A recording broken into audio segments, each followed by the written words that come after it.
Hello दोस्तों, नमस्कार। आपका स्वागत है यूपी की सीमा की रसोई में। तो दोस्तों, आज हम आपके लिए बहुत ही अमेजिंग और बहुत ही दानेदार बेसन का लड्डू लेकर आए हैं। और ये हम बहुत ही आसान ट्रिक से बनाएंगे और बहुत ही जल्दी बनकर तैयार हो जाता है। और कुछ दोस्तों की प्रॉब्लम जो है कि बेसन का लड्डू सही नहीं बनता है, परफेक्ट हमारा दानेदार बेसन लड्डू नहीं बन पाता है, बेसन हमारा गले में चिपकता है लड्डू बनाने के बाद। तो हम बिल्कुल दानेदार लड्डू घर पर ही बनाकर तैयार करेंगे। और ये देखिए हम बनाए ना इसी तरह से। तो चलिए शुरू करते हैं। यहाँ 1 कटोरी चीनी ले लिए और इस चीनी को हम डालेंगे कढ़ाई के अंदर और आधा कटोरी इसमें पानी डालेंगे और हम इसे अच्छा गलाकर तैयार करेंगे। इसकी हम बनाएंगे तगाड़। चीनी की हमें तगाड़ मार्केट में मिल जाती है, जो कि कोई मोटी होती है कोई महीन होती है, लेकिन हम अपने घर पर बनाकर तगाड़ तैयार करेंगे और बहुत सिंपल तरीके से बन जाती है और बहुत टाइम भी नहीं लगता है और बहुत ही परफेक्ट तगाड़ हमारी बनकर घर पर ही तैयार हो जाएगी। तो हम मार्केट से आप लाना चाहे तो ला सकते हैं, लेकिन घर पर बनाना बहुत ही अच्छा होता है और बहुत ही परफेक्ट हमारा ये तगाड़ बनकर तैयार होगा। तो यहाँ पर हम चीनी को गलाते हुए बराबर पकाएंगे जब तक कि हमारी चीनी गाढ़ी ना हो जाए गलकर। और यहाँ पर देखिए इसी तरह से हम बराबर चलाते हुए ही इसे गलाएंगे। और जब हमारी चीनी चिपचिपी सी हो जाएगी, मतलब उसमें तार बनने लगेंगे ना, तो हम इसे गैस को बंद कर देंगे। और जब हम चीनी को बराबर चलाते हुए इसी तरह से देखिए हमारी चीनी एकदम गाढ़ी हो गई है। अब इसे थोड़ा देर और चलाकर इसी तरह से हम पकाएंगे। और अब हम इस चीनी को पकते समय, मतलब हमारी चीनी जब गाढ़ी हो गई ना, तो हम इसमें डालेंगे 1 चम्मच घी। घी डालने से ये होता है कि हमारे तगाड़ में लम्स यानी गुठलियाँ नहीं पड़ती हैं और वो अच्छा तगाड़ बनकर तैयार होता है। तो यहाँ पर अब हम इसी तरह से चलाते हुए इसको बराबर से और गाढ़ा करेंगे थोड़ा सा। और अब हमारे देखिए चीनी कितनी गाढ़ी हो गई है, तो हम इस फ्लेम पर गैस को कर देते हैं बंद। और अब इसको चलाकर हम बराबर ठंडा करेंगे। यहाँ देखिए हम इसी तरह से अब इसको चलाकर बराबर ठंडा करेंगे और कढ़ाई में ही हम इसे अच्छे से चलाकर ठंडा करेंगे, जिसकी वजह से ये हमारा बहुत ही अच्छा सा तगाड़ बनकर तैयार होगा। और बहुत ही जल्दी हम इसे चला रहे हैं, तो ताकि हमारा देखिए किस तरह से इतना गाढ़ा हो गया। अभी ये गर्म ही है और इसको और हम ठंडा करेंगे। तो यहाँ पर हम इसको बराबर चलाते हुए ठंडा कर रहे हैं। और इस तगाड़ को बनाने में बिल्कुल भी टाइम ज़्यादा नहीं लगता है, बहुत ही जल्दी बनकर तैयार होती है और बहुत ही घर पर अच्छी तगाड़ बनकर हम तैयार कर सकते हैं। तो इसी तरह से देखिए हम अभी भी इस चीनी को चलाकर बराबर ठंडा करेंगे। तो आप देख सकते हैं कि अब ये चीनी हमारी किस तरह से गाढ़ी हो चुकी है। और इसी तरह से देखिए हमारी तगाड़ बनकर तैयार हो चुकी है। हम इसे बराबर चलाते हुए इसी तरह से हमारी तगाड़ बनकर तैयार होनी थी, तो इसमें लम्स बिल्कुल भी नहीं पड़े हैं। और अब हम इसे एक प्लेट में निकाल कर रख देते हैं एक साइड।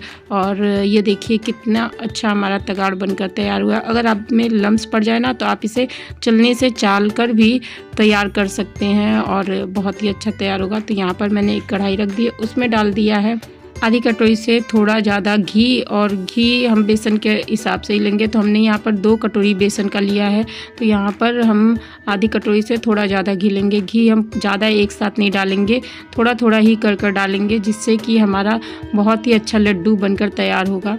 और अब हम बेसन को इसी तरह से दबाकर चलाएंगे। बहुत लोग कहते हैं ना कि हमारा बेसन लम्स बना लेता है, तो घी और बेसन है, इसे बराबर दबाकर आप चलाइए, लम्स आराम से इसके हट जाएंगे बेसन के। तो यहाँ पर देखिए मैं इसी तरह से दबाकर चला रही हूँ। तो इसी तरह से हमें चलाते हुए इसके लम्स ख़त्म कर लेने हैं और बहुत ही आराम से ये लम्स ख़त्म हो जाते हैं। तो बेसन हमारा मीडियम लो फ्लेम पर ही हम गैस को रखेंगे और इसी फ्लेम पर रखकर हम अपने बेसन को भूजेंगे। तो हम बहुत ज़्यादा हाई फ्लेम पर नहीं रखेंगे। हाई फ्लेम पर रखेंगे तो उससे हमारा बेसन पक नहीं पाएगा सही से, और जैसे हम दानादार लड्डू चाह रहे हैं वैसे तो ये तैयार नहीं हो पाएगा। तो हम इसीलिए मीडियम लो फ्लेम पर ही रखकर अपने बेसन को भूनकर तैयार करेंगे। और बेसन भूनने में तो टाइम थोड़ा सा लगता ही है, लेकिन बहुत ही अच्छा लड्डू बनकर ये तैयार होगा।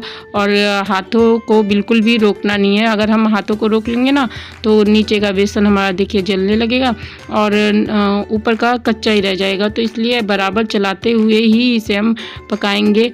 तो यहाँ पर बेसन को हमने पकाते हुए देखिए इस तरह से बेसन हमारा घी छोड़ने लगा है, लेकिन अभी भी हम इसे भूनेंगे क्योंकि अभी हमारा बेसन अच्छे से भून के तैयार नहीं हुआ है। और यहाँ पर हम जब बेसन को चलाते हैं तो आप देख सकते हैं कि घी अपना मतलब घी छोड़ने लगा है हमारा बेसन। तो बहुत ही अच्छा भूनकर हमारा बेसन तैयार हो रहा है। और इसी तरह से हमें बेसन को बराबर चलाकर भूनना है। अगर हम तेज़ आंच पर भून लेंगे बेसन, वो ऊपर से तो लगेगा कि हो गया है, लेकिन अंदर से वो कच्चा रहेगा। तो हम लड्डू बनाएंगे ना तो हमारा गले में चिपकेगा, और इसी वजह से बेसन गले में चिपकता है, क्योंकि हम जब लड्डू बनाते हैं तो तेज़ आंच पर अगर बेसन को भून देते हैं तो वो अच्छे से पका तो होता नहीं है और वो गले में चिपकता है। तो यहाँ पर देखिए हमारा कितना अच्छा बेसन भून कर तैयार हो चुका है। तो अब इस बेसन को हम थोड़ा देर और भूनेंगे, और भूनने के बाद अब हम इसी स्टेज पर अगर हमें दानेदार बनाना है ना तो इसमें थोड़ा सा पानी छिड़क देते हैं, और पानी छिड़कने के बाद और अच्छे से इसको अब भूनकर तैयार करेंगे, जिससे कि बेसन में से हमारे पानी एकदम ख़त्म हो जाए। और हम इसको देखिए फिर इसी तरह से चलाकर भून रहे हैं, तो बहुत ही अच्छा और दानेदार लड्डू हमारा बनकर तैयार होगा। यहाँ पर देखिए ये कितना अच्छा और दाना इसमें उभरने लगा है ना बेसन में, तो जब ये पानी को एब्जॉर्ब करेगा और तब ये बेसन के दाने खिले हो जाएंगे। तो यहाँ पर हम इसी तरह से फिर से भूनकर इसे तैयार करेंगे, और हम इसे थोड़ा देर अच्छे से मीडियम लो फ्लेम पर ही भून के तैयार करेंगे। और यहाँ पर मेरा बेसन बहुत ही अच्छे से भूनकर तैयार हो चुका है, तो आप देख सकते हैं। और कमरे में बहुत ही अच्छी स्मेल आ रही है किचन में, और लग रहा है कि हाँ कुछ अच्छा बना रहे हैं हम। तो यहाँ पर देखिए हमारा बेसन अब भूनकर तैयार हो चुका है, और इसमें एक अच्छा सा कलर भी आ चुका है। तो यहाँ पर हमें बेसन को तब तक भूनना है जब तक कि ये पानी का अंश एकदम ख़त्म नहीं हो जाता हमारे बेसन में से, तब तक हम इसे भूनकर अच्छे से तैयार करेंगे, और हमारे दाने उभर कर ऊपर ही आ जाएंगे। आप देख सकते होंगे कि किस तरह से अच्छे दाने उभर गए हैं बेसन में। और बेसन हमारा जब मोटा रहता है ना तो पानी डालने की ज़रूरत नहीं है। अगर हमारा बेसन महीन वाला है ना तब हम उसमें पानी डालेंगे। तो यहाँ बेसन मेरा मोटा नहीं था, महीन था, तो हम इसमें पानी डाले हैं। अगर आपके पास मोटा बेसन हो ना तो उसमें पानी बिल्कुल भी डालने की ज़रूरत नहीं है, और आप चाहे तो डाल सकते हो, उससे कोई दिक्कत नहीं होगी। लेकिन अगर मोटा बेसन है तो वो दानेदार अपने से ही हो जाता है, मतलब घी में भूनने से ही दाने उसके उभर आते हैं। तो यहाँ पर अब हमारा बेसन देखिए कितना अच्छा और कितना गोल्डन कलर हो गया, और ये कढ़ाई भी छोड़ने लगा है। जैसे हम पानी डाले थे तो कढ़ाई में वो चिपकने लगा था ना, अब ये कढ़ाई एकदम छोड़ने लगा है बेसन हमारा। तो यहाँ पर अब हमें पता चल चुका है कि हमारा बेसन भुनकर तैयार हो गया है। जब बेसन कढ़ाई छोड़ने लगता है तब वो भूनकर तैयार हो जाता है। तो यहाँ पर अब हम बेसन को ठंडा थोड़ा सा करेंगे, और इसमें थोड़ा सा हम डाल देंगे बादाम, जो कि मैंने काट के पहले से रखे थे। अब बादाम को डालकर अच्छे से चला देते हैं, और गैस का फ्लेम तो हमने बंद कर दिया, और इसे चलाते हुए बराबर हम कर लेंगे अपने बेसन को। हमको बेसन इतना ठंडा चाहिए कि हम हाथ से अच्छे से इसे पकड़ सके। और यहाँ पर अब मैंने डाला आधी टीस्पून इलायची पाउडर। इलायची पाउडर का मतलब स्वाद तो बहुत ही अच्छा आता है हमारे लड्डू में। आप किसी भी चीज़ में इलायची पाउडर डाल दीजिए, उसका टेस्ट और ज़्यादा बढ़ जाता है।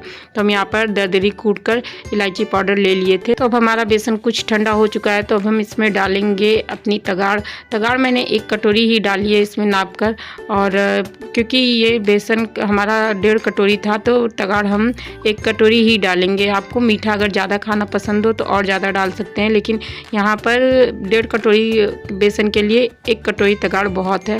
तो यहाँ पर अब देखिए हम इसे बराबर चलाते हुए मिलाएंगे, और बेसन हमारा अब ठंडा हो चुका है। फ़िलहाल इतना ठंडा नहीं हुआ है कि हाथों से पकड़ा जाए, लेकिन हम तगाड़ डालकर इसको बराबर चलाएंगे ना तो और जल्दी ठंडा होगा, क्योंकि तगाड़ हमारी ठंडी है ना।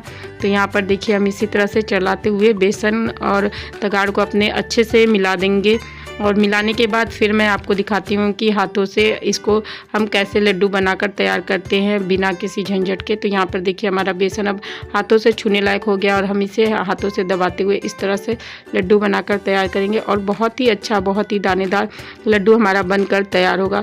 और दोस्तों, अगर आप हमारे चैनल को देख रहे हों तो हमारी वीडियो आपको अच्छी लगती हो तो उसको लाइक कर दीजिएगा, और चैनल पर नए हो तो हमारे चैनल को सब्सक्राइब करके बेल आइकन बटन ज़रूर से दबा दीजिएगा, जिससे कि हमारी जो भी वीडियो हो सबसे पहले आपके पास पहुंचे।